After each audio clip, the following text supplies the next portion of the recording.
განმარტებას არ აკეთებს, თუმცა მოუწევს განმარტების გაკეთება უწყებას, რადგან მათ უნდა ახლა განაცხადონ რა არის მიზეზი, რის გამოც ვადაზე ადრე გათავისუფლების კომისიის მოთხოვნები შეიცვალა სინდისის პატიმრებისთვის. პირველებმა გავარკვიეთ, რომ ვადაზე ადრე გათავისუფლების კომისია აქტიურად იწყებს განაცხადების შეგროვებას, სინდისის პატიმრების განაცხადების შეგროვებას, თუმცა აქვთ გარკვეული დათქმები. ითხოვენ, რომ სინდისის პატიმრებმა მოინანიონ, აღიარონ დანაშაული და შეწყალება მოითხოვათ. ზვიადმა ნახევარი სასჯელის ნახევარი რომ მოიხადა 15 თვე გაუვიდა 4 მარტს შესაბამისად სავალდებულო შესავსები ფორმა შემოუტანეს განცხადების რაც უნდა ითვალისწინებდეს მხოლოდ თანხმობას რომ პატიმარი თანახმა მასზე გაავრცელონ უდო მაგრამ განცხადების ფორმა შეიცავს სწორედ იმ დათქმებს რომ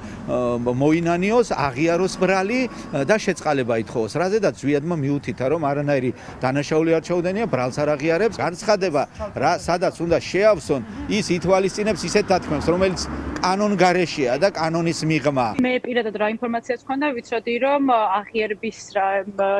შესავსებ გრაფაში იყო რომ უნდა აღიარებინათ კიდევაც და ნუ რა თქმა უნდა მსგავს რამეს არაპირებენ არც ჩემი ძმა და არც ერთი სინდისის პატიმარი ბიჭები როგორც იცით სამაგალითო დასჯისთვის ყავთ ასე რომ ვთქვათ აი ესეთ მაღალი ყურადღების ქვეშ აყვანილი და აჩვენებენ ყველას რომ ვითომ რაღაც სიმკაცრეს ინარჩუნებენ და ვითომ ძალიან ესეთი მიყვებიან კანონებს იმ კანონებს რომელიც აბსოლუტურად არავით არ კავშირში არის დემოკრატიასთან ზუსტად ვიცი მეც და დანარჩენი სინდისის პატიმრების ოჯახებმაც და ბიჭებმაც რომ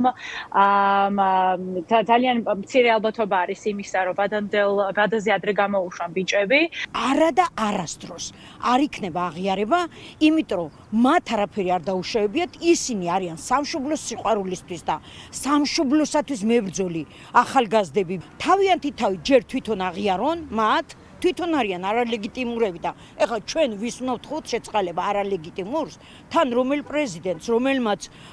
ფიგურული სრიალი არ იცის რა არის და აგე ფიგურული ცურავიო ამბობს აი რანაირად უნდა ვთხოვთ მათ შეწყალება რა უნდა თქვას კიგნაძემ ჯიბიდან ამოვიღე სალფეტკი და ვისროლე და დავაშავეო სამაგალითოდ დასჯილი სინდისის პატიმრები წელიწადი და 3 თვეა რაც ციხეში არიან გამოკეტილი მათმა ნაწილმა სასჯელის ნახევარი უკვე